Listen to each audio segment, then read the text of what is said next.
Good morning and welcome to ASL's HR in 10. At 10. I'm Jason Perry, And I'm Kimberly Bradshaw. and every week we go live on YouTube on a Thursday morning to share with you what's going on in the world of HR and people. Yes, and always there's so much that we could do HR in 2.5 days and still not keep up with it. Well, we were talking just before we went live on air and talking about how things used to be kind of dull and you'd have looked as to what the story of the day was. But for quite a while, it's just continuous, isn't it? Oh, there's so many things changing. We just can't squeeze it in every week. Well, let's start on what's caught my eye this week. Obviously, a core part of our business is temps recruitment. And there's quite an interesting piece of research on what's going on in the temp market. I don't know if you've seen. Oh, is that the one by Indeed Flex? Indeed. There we go. Indeed Indeed it it is. was. Yes. And there's quite a shift apparently starting to happen in working patterns and how people are choosing to work, isn't there? Yes, I mean, I think they found that 32% of temporary workers are doing so for the first time, and nearly half have been doing it for less than 12 months. Yes. And the key factor being the cost of living. Yeah, yeah. And that, Um, we spent the best part of 2 years talking COVID, COVID, COVID. I think the next 2 years is cost of living. mhm. And we're just going to be dealing with that in one way or another as to how we try and navigate through it. There's two or three things that come out of this that strike me. I mean, yes, we've got people looking at temping for the first time, and that's an issue around, let's say, flexibility and supplementing incomes. But we've got some interesting numbers creeping in on who's choosing to do it and the kind of age groups, haven't we? Yes, I think is it 41% are between the ages of 50 and 70? Yeah, yeah. Uh, There's some quite interesting numbers in how that slightly older portion of the workforce, which I say slightly older with caution now, I fall into it, but that slightly older portion of the workforce, there's more of them than we might have expected. And we're seeing this kind of blending as what's there.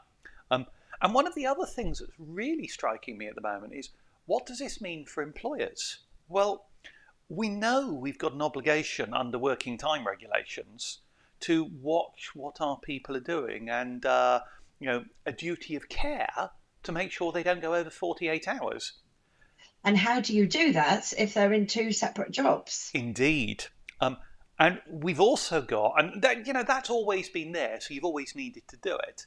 But many employers have chosen, excuse me, many employers have chosen for some time to work on the basis of a restriction in the contract of you can't have other jobs. Yes, that was the other thing that occurred to Mm. me. Have these people checked their contracts? Well, Have they checked that they're allowed to work yeah, elsewhere? but it strikes me that right now, as an employer, you probably want your staff to be able to do other work because you may not be able to afford to pay them more when they need it, but you don't want your people to be struggling, do you?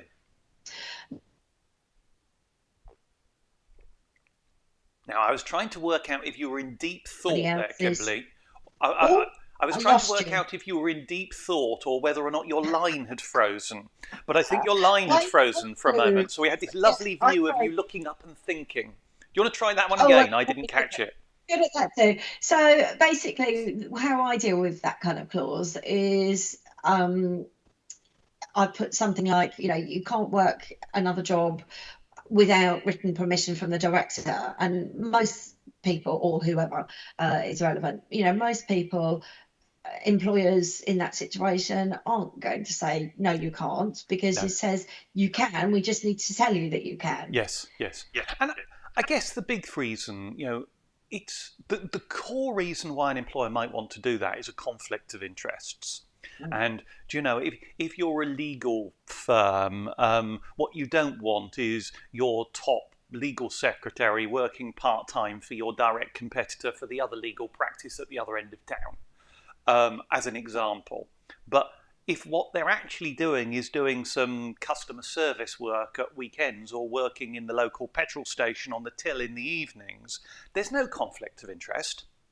No. And I think some of the clients that I work with are very keen to have it in because some of in the trades, for example, they're a key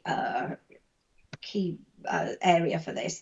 Um, some of their trades, they don't do competitive work, but they do other work which to the employee is more important. So they just don't bother turning up. So it's about protecting the employer as well as the employee. yes, yeah. But those things probably need looking at. The other piece of research, and it ties in really nicely with what's going on here. I saw that 1/3 of workers have been looking for second jobs. So we're not just talking about temping here being a key point. Yeah. Um, so we've got a lot of people looking to supplement their income and find a way of managing their way through this crisis, haven't we? Yes, and that piece of research was from Qualtrics. Um, they also found that a third of full-time employees are looking for jobs with higher salaries, and 15% were also looking for a second job. Yes. But 34% of UK workers have looked for a second job. Yeah. And this all drives straight back into that cost of living.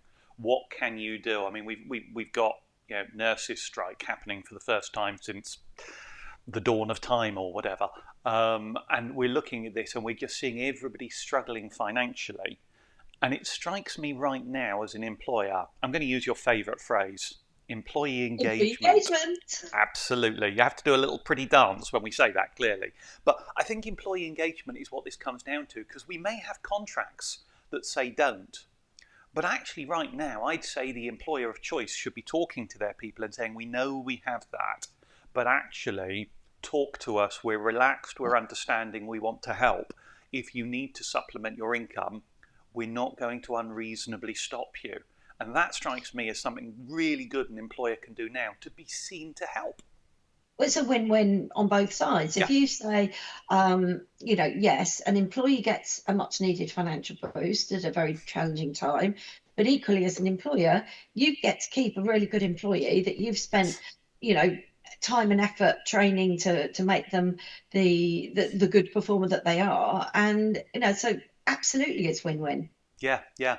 And we know we've got this dark period ahead, probably 18 months to 2 years potential recession. But reading Robert Peston's forecast on it, it's not going to be that deep, and unemployment isn't going to be that high. It's just we're all going to struggle a lot, I think, is kind of my take on the analysis on it. So keeping your people is key, because employment just isn't going to get that much easier, is it, to find people? No, it isn't. No. We've still got hardly any people applying for jobs. Mm, It's still a big recruitment yeah, crisis out there. yeah. We've talked for ages. I mean, I know it's a huge subject, but there's one other bit I wanted to try and get in. Elon Musk is never dull, but actually, there's change coming not just from him, but also from Mark Zuckerberg in employment relations at the moment. And I know it's mostly on the other side of the pond, but they employ people here, and it's relevant. Um, and what caught my attention was Elon Musk seems to be suggesting they're going to end their work anywhere policy. And it's, dare I say, Jacob Rees-Moggish?